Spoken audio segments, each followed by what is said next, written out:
দৃষ্টি ফিরে পাননি জুলাই যোদ্ধা আবিদুল ইসলাম আবেদ। একসময়ের কর্মচাঞ্চল্য আবেদ এখন ঘরবন্দি। দুচোখ হারিয়ে অন্ধত্বের জীবনযাপন করছেন তিনি। অতি প্রয়োজনে হাঁটাচলা করেন পরিবারের সদস্যদের সহযোগিতায়। রংপুর সিটি কর্পোরেশন অতিক্রম করলে আমরা পুলিশের বাধার সম্মুখীন হই। এতে তারা আমাদেরকে অপরিসীমভাবে গুলি বর্ষণ করতে থাকে আমাদের উপরে। আমরা মুহূর্তে আমরা মাটিতে রক্তাক্ত অবস্থায় লুটিয়ে পড়ি।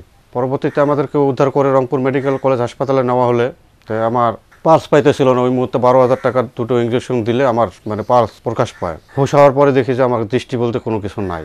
রংপুর নগরীর জুম্মাপাড়ার বাসিন্দা আবেদ 1 বছর ধরে কর্মহীন হয়ে পড়ায় পরিবারে দেখা দিয়েছে অভাব অনটন। চোখের চিকিৎসা করতে গিয়ে হয়েছেন ঋণগ্রস্ত। সরকার ও বিভিন্ন সংগঠন থেকে পাওয়া অর্থ ব্যয় হয়েছে চোখের চিকিৎসার দেনা মেটাতে। দেশের এই পরিস্থিতির কারণে যে আমরা আমাদের সোনালী দিনগুলো ভুলে আমাদের জীবনের মায়া ত্যাগ করে যে আমরা যে এইরকম ভয়ানক পরিস্থিতির সম্মুখীন হয়েছি, তাদের এই বুলেটের সামনে যে আমরা বুক পাতিয়ে দিছি, এই বৈষম্য যাতে আমাদের দেশ থেকে দূর হয় এবং প্রত্যেকটা মানুষ যাতে তার বাঁচার মতো সে অধিকার সে পায়, যার কারণে কিন্তু আজকে আমাদের এই পথ বেছে নেওয়া। কিন্তু আজকে আমরা যখন পথে বসে গেছি, তখন আমাদের যে একটা পরিবর্তিত যে একটা আমাদের যে আমরা কীভাবে কর্ম করে খাবো, কিভাবে আমরা চলবো, এরকমভাবে কোনো ফ্যাসিলিটি এখন আমরা পাই নাই। আর আবেদকে ব্যবহার করে স্বার্থান্বেষী মহল আদালতে মামলা করিয়ে নিরীহ ও অর্থবিত্তশালীদের নাম যুক্ত করায় পরবর্তীতে সেই মামলা তুলে নিয়েছেন আবেদের পরিবার। এটা মামলাতে আমরা হয়রানি হয়েছি। এটা মামলাটা এমনভাবে করা হয়েছে এবং যাদের উদ্যোগে করা হয়েছে এটা তো আমরা জানতাম না। আমরা তো চাইছিলাম যে এটা পুলিশের নামে মামলাটা করা হোক।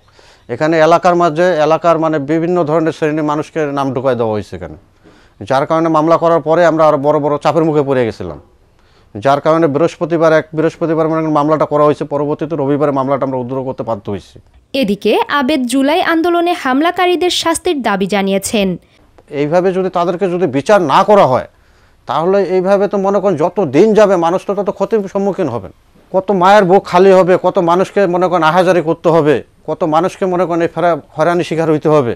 2024 সালের 19 জুলাই রংপুর সিটি কর্পোরেশনের সামনে পুলিশের সাথে ছাত্র জনতার সংঘর্ষের ঘটনা ঘটে। এতে পুলিশের গুলিতে 2 চোখ হারান মাস্ক বিক্রেতা আবিদুল ইসলাম আবেদ।